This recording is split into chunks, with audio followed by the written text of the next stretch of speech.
दुनिया के सभी प्रेतवादित स्थानों के साथ एक अजीब और भयानक अनुभव जुड़ा हुआ होता है। वहां से दुखद दुर्घटनाओं और भूतों के देखे जाने की खबरें आती हैं।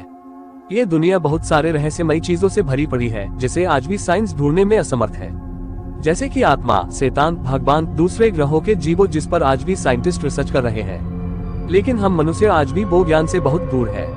आपके मन में एक सवाल जरूर उठ रहा होगा कि क्या सच में भूत या आत्मा होते हैं? पुरानी जेलों से लेकर परित्यक्त आश्रयों और खौफनाक पुराने किलों तक दुनिया के सबसे ज्यादा प्रेतवादित स्थानों के लिए इस वीडियो को एंड तक देखें।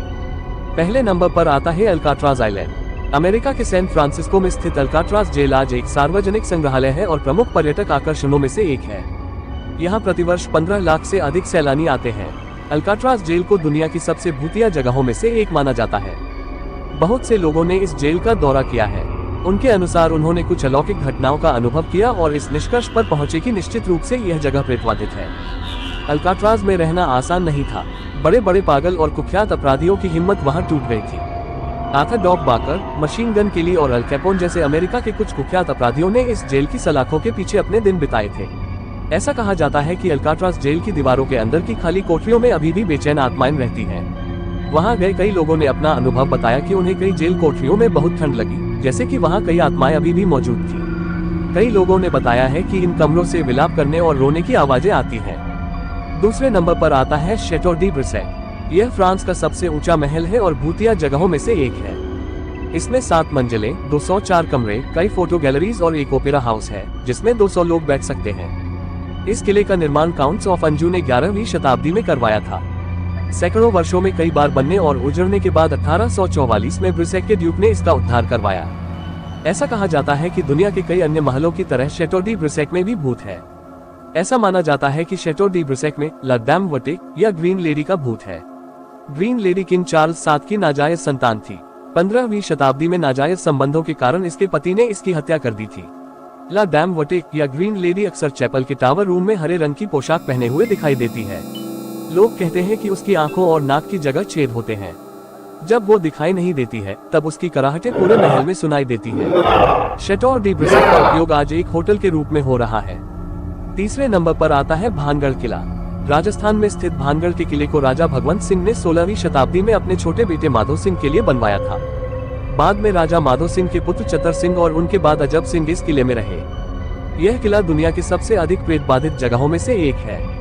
इस किले के प्रेत बाधित होने के पीछे कई कहानियां प्रचलित हैं। एक किस्से के अनुसार किले के पास गुरु बालक नाथ नामक साधु रहा करते थे। उन्होंने राजा भगवंत सिंह से कहा कि किले की छाया उनके घर पर नहीं पड़नी चाहिए। राजा चतर सिंह के रहने तक सब कुछ ठीक था, लेकिन अजब सिंह ने यह बात नहीं मानी और किले की ऊंचाई बढ़ा दी, जिससे उसकी छाया साधु के घर पर पड़ने लगी। क्रोधित साधु के श्राप ने किले और आसपास के गांवों को बर्बाद कर दिया। एक अन्य कथा के अनुसार राजा चतर सिंह की बेटी राजकुमारी रत्नावती बहुत सुंदर थी। काले जादू में पारंगत एक तांत्रिक को उससे प्यार हो गया। उसने राजकुमारी की दासी को इत्र खरीदते देख जादू कर दिया ताकि रत्नावती को उससे प्यार हो जाए। रत्नावती को इस बात का पता चला तो उन्होंने उस बोतल को फेंक दिया, जो एक शिलाखंड में बदलकर तांत्रिक से टकरा गई। वो उसके वजन के नीचे कुचला गया, लेकिन मरने से पहले उसने राजकुमारी, उसके परिवार और पूरे गाँव को श्राप दे दिया। अगले ही वर्ष एक युद्ध में अधिकतर सेना और निवासी समेत राजकुमारी रत्नावती मारी गई। सूर्यास्त और सूर्योदय के बीच भानगढ़ में प्रवेश वर्जित है। इसे भारत में सबसे प्रेतवादित किले का दर्जा दिया गया है। 4 नंबर पर आता है ईस्टर्न स्टेट पेनिटेंट्री। अमेरिकी जेल ईस्टर्न स्टेट पेनिटेंट्री 1829 से 1971 तक चालू थी। यह अपनी भव्य वास्तुकला और सख्त अनुशासन के लिए जानी जाती थी। इस जेल को कैदियों के दिलों में पश्चाताप की भावना जगाने के लिए बनाया गया था। यह इमारत अपने आप में वास्तुशिल्प का एक श्रेष्ठ उदाहरण है और यह दुनिया भर के सैलानियों को आकर्षित करती है। ईस्टर्न स्टेट पेनिटेंट्री का 142 साल का इतिहास आत्महत्या, पागलपन, बीमारी, हत्या और यातना से भरा है, जिससे यह कल्पना करना आसान हो जाता है कि इस इमारत में परेशान आत्माएं घूमने के लिए पीछे छूट गई हैं। कैदियों को दी जाने वाली कठोर सजाओं के बारे में जानना ही कांपने के लिए काफी है। जैसे सर्दियों में कैदियों को ठंडे पानी में डुबोकर दीवार पर लटका देना जिससे शरीर पर बर्फ की परत जम जाए। पागल कुर्सी, जिस पर कैदी को इतना कसकर बांध दिया जाता था कि रक्त परिसंचरण तक रुक जाता था, जिसके कारण कभी कभी अंगों को काटना भी पड़ जाता था। लोहे का गैग, जिसमें कैदी के हाथ पीठ के पीछे बंधे होते थे और मुंह पर लोहे का कॉलर बंधा होता था, जिससे जीभ तक फट जाती थी और बहुत खून बहता था। द होल, एक छोटी अंधेरी कोठरी जहां रोशनी, मानवीय संपर्क, व्यायाम, शौचालय आदि कुछ भी नहीं, बस थोड़ा सा भोजन और हवा। 1971 में बंद हुई इस जेल को अमेरिका की सबसे प्रेतवादित जगहों में से एक माना जाता है। विभिन्न प्रकार के अनुभवों के साथ साथ कई लोगों ने पश्चात, विलाप और फुसफुसाहट आदि का अनुभव किया है। 5वें नंबर पर आता है London tower. Tower of London का निर्माण विलियम द कॉन्करर द्वारा 1078 में किया गया था। लंदन के टावर ने इतिहास में एक प्रमुख भूमिका निभाई है। इसे कई बार घेरा गया था और इसे नियंत्रित करना देश को नियंत्रित करने के समान रहा है। टावर ऑफ लंदन सबसे प्रेत बाधित स्थानों में से एक है। सन 1100 से 1952 तक इस महल का उपयोग एक जेल के रूप में भी किया गया था। हेनरी VIII ने अपनी 2 पत्नियों एनी बोलेन और कैथरीन हॉवर्ड को यहाँ फांसी देने का आदेश दिया था। 1536 में हेनरी VIII के खिलाफ राजद्रोह के लिए एनी बोलेन का सिर कलम कर दिया गया था। ऐसा माना जाता है कि उसका भूत सेंट पीटर एट विंकुला चर्च में भटकता रहता है, जहां उसे दफनाया गया था। वहां वह व्हाइट टावर के चारों ओर कटा हुआ सिर अपने हाथों में लेकर घूमती रहती है। यहाँ 2 युवा राजकुमारों को उनके पिता किंग एडवर्ड की मृत्यु के बाद कैद किया गया था। वे 1483 में गायब हो गए थे और उनके अवशेष 1647 तक नहीं मिले। टावर के कर्मचारियों द्वारा अनेकों बार प्रेतवादित गतिविधियों की सूचना दी गई है। 6वें नंबर पर आता है स्टेनली होटल। 142 कमरों वाले स्टेनली होटल का निर्माण फ्रीलिन ऑस्कर स्टेनली ने कराया था। स्टेनली होटल को 4 जुलाई 1909 के दिन अमीर लोगों के रिसोर्ट और तपेदिक से पीड़ित लोगों के स्वास्थ्य लाभ के लिए खोला गया था।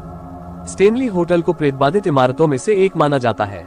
यह होटल अधिक प्रसिद्ध तब हुआ जब स्टीफन किंग इस होटल में रहकर the shining fictional overlook hotel बनाने के लिए प्रेरित हुए। बहुत से किस्सों में भूत दिखाई देने और पियानो के रहस्यमय संगीत को इस होटल से जोड़ा गया है। कथित तौर पर होटल के बहुत से कर्मचारियों ने अपने समय में भूतों का सामना किया है, जैसे कि कमरा 217 की एक नौकरानी जो मेहमानों के कपड़े पैक करने के लिए जानी जाती है जब वे नहीं देख रहे होते हैं। नेक्स्ट है एडिनबर्ग कैसल। समुद्र तल से 443 फीट या 135 मीटर ऊपर और कैसल रॉक नामक ज्वालामुखीय चट्टान पर बने स्कॉटलैंड के इस एडिनबर्ग कैसल नामक किले ने सदियों से काफी इतिहास देखा है। स्कॉटलैंड के पहले राजा मेलकम III कैनमोर 1058 से 1093 शासनकाल में कैसल रॉक पर अपना निवास स्थान बनाया था। शोध से पता चला है कि 1100 साल के इतिहास में इस किले पर 26 बार हमला किया गया, जिससे यह ग्रेट ब्रिटेन का सबसे ज्यादा हमला किए जाने वाला किला माना जाता है। एडिनबर्ग कैसल में शाही निवास, सैन्य चौकी, जेल और किले के रूप में रोमांचक कहानियों के साथ एक लंबा समृद्ध इतिहास जीवित है। इस किले को प्रेतबाधित जगहों में स्थान दिया गया है। ऐसा माना जाता है कि दिन में एक लोकप्रिय पर्यटन स्थल होने के अलावा यह किला एक प्रेतबाधित कुत्ते, बिना सिर वाले ड्रमर और बांसुरी बजाने वाले प्रेत का घर है। नेक्स्ट है पेरिस के कैटाकॉम्ब्स। फ्रांस। पेरिस में अस्थि पंजर को रखने के लिए बनाए गए भूमिगत तहखानों को पेरिस के कैटाकॉम्ब्स कहते हैं। इनमें 60 लाख से अधिक लोगों के अवशेष रखे हुए हैं। 17वीं शताब्दी तक पेरिस में काफी लोग मर चुके थे। इसके कब्रिस्तान कब्रों से इस हद तक भर गए थे कि कभी कभी लाशें खुल जाती थी। इसके समाधान के लिए सदियों पुरानी सुरंगों का उपयोग किया गया जो 13वीं शताब्दी से पेरिस की सड़कों के नीचे मौजूद थी। 1786 में कब्रिस्तानों को खाली किया जाने लगा। 6 से 7 मिलियन शवों की सभी हड्डियों को कैटाकॉम्ब्स में ले जाने में शहर को 12 साल लगे। क्रांति के दौरान लोगों को सीधे कैटाकॉम्ब में दफनाया गया था। 1794 में सिर कलम कर दिए गए पीड़ितों को भी यहाँ दफनाया गया था। पेरिस के कैटाकॉम्ब्स को भी प्रेतबाधित और दुनिया की डरावनी जगहों में शामिल किया जाता है। किंवदंती कहती है कि यदि आप आधी रात के बाद पेरिस कैटाकॉम्ब के अंदर हैं, तो दीवारें बोलना शुरू कर देती हैं। जब तक आप बाहर निकलने का रास्ता नहीं खोज लेते, तब तक अलग अलग आवाजें आपको कैटाकॉम्ब्स में गहराई तक जाने के लिए मनाने की कोशिश करेगी। फ्रांसीसी क्रांति के दौरान फिलिबर्ट अपसेट नाम का एक व्यक्ति अस्पताल में दरबान था। फिलिबर्ट गलती से पेरिस कैटाकॉम्ब्स में प्रवेश कर गया था और उसमें खो गया। उनका शरीर 11 साल बाद मिला। उसकी पहचान उसकी बेल्ट से लटकी अस्पताल की चाबी से की गई। कैटाकॉम्ब्स लोककथाओं का कहना है कि प्रत्येक साल नवंबर की 3 तारीख को फिलिबर्ट का भूत कैटाकॉम्ब्स में भटकता रहता है। नेक्स्ट है एंशिएंट रामेन। 12वीं सदी की यह सराय पश्चिमी दुनिया की सबसे पुरानी सराय में से एक है। इसे देश के सबसे हॉन्टेड होटलों में से एक कहा जाता है। 1145 में इस भवन का निर्माण सेंट मैरी चर्च का निर्माण कर रहे श्रमिकों और गुलामों के रहने के लिए किया गया था। ऐसा माना जाता है कि इस स्थान पर पहले यहाँ मूर्ति पूजक लोगों का कब्रगाह था। यह दावा किया जाता है कि यह जगह छोटे बच्चों, मूर्ति पूजक, पुजारी समेत 20 से अधिक आत्माओं द्वारा प्रेतवाधित है। 1145 से लेकर अब तक इसका स्वामित्व कई लोगों के पास रहा। जॉन हम्फ्रीज ने 1960 के अंत में यह जगह खरीदी और दिसंबर 2017 में उनकी मृत्यु तक वे ही इसके मालिक रहे। जॉन हम्फ्रीज ने बताया था कि पहली रात को ही वे आत्माओं से मिले थे। उनका दावा था कि शैतानी ताकतों ने उन्हें बांह से पकड़कर बिस्तर से उतारा और अपने पूरे कमरे में खींचा। उन्हें सराय की जमीन पर अनुष्ठान, बलिदान और शैतान की पूजा के प्रमाण मिले। बच्चों के कंकाल के अवशेष भी मिले जिन्हें खंजर से मारा गया था। इस सराय में एक डायन के भी जिंदा जलाए जाने की कहानी प्रचलित है। 10 नंबर पर आता है पोवेग्लिया आइलैंड। उत्तरी इटली के वेनिस और लीडो के बीच स्थित एक छोटे से द्वीप का नाम पोवेग्लिया आइलैंड है। 1776 की शुरुआत से लेकर 100 से अधिक वर्षों तक इस द्वीप का उपयोग प्लेग और अन्य बीमारियों से पीड़ित लोगों के क्वारंटाइन सेंटर के रूप में और बाद में मानसिक अस्पताल के रूप में किया गया था। 1968 में मानसिक अस्पताल बंद हो गया और यह द्वीप तब से खाली है। लोगों की दर्दनाक मौत और लोक कहावतों के कारण इस द्वीप को प्रेतबाधित माना जाता है। त्रस्त लोगों को पोवेगलिया आइलैंड भेज दिया जाता था, जहां वे मरने तक रहते थे। चूंकि यह द्वीप पहले से ही मौत का स्थान था, इसीलिए जब अगली महामारी आई तो अधमरे शवों को यहाँ फेंक दिया गया और सामूहिक कब्रों में जला दिया गया। 20 के दशक में यहाँ मानसिक अस्पताल बनाया गया, जिसमें किसी भी प्रकार की शारीरिक या मानसिक बीमारी के लक्षण दिखाई देने पर भेज दिया जाता था। यहाँ का डॉक्टर मरीजों पर क्रूर प्रयोग करता था। बाद में डॉक्टर टावर से गिरकर मर गया। लोगों का कहने है कि प्रताड़ित आत्माओं ने उसे धक्का दिया था। आधी मिट्टी और आधी इंसानी राख वाले इस पोवेगलिया आइलैंड पर जाने पर इतालवी पर्यटन बोर्ड ने प्रतिबंध लगाया हुआ है। वीडियो अगर अच्छा लगा हो तो चैनल को सब्सक्राइब कर लेना एंड बेल नोटिफिकेशन को भी ऑन कर देना। और मैंने इंडिया की टॉप 10 हॉन्टेड प्लेसेस को अपने पिछले ही वीडियो में कवर किया है, तो वो भी देख लेना जिन्होंने भी नहीं देखा है। एंड वीडियो को पूरा देखने के लिए आप सभी लोगों का बहुत बहुत ज़्यादा धन्यवाद। और जिन्होंने भी नहीं देखा है वो अभी देख लें। वीडियो को एक लाइक करके ही जाना।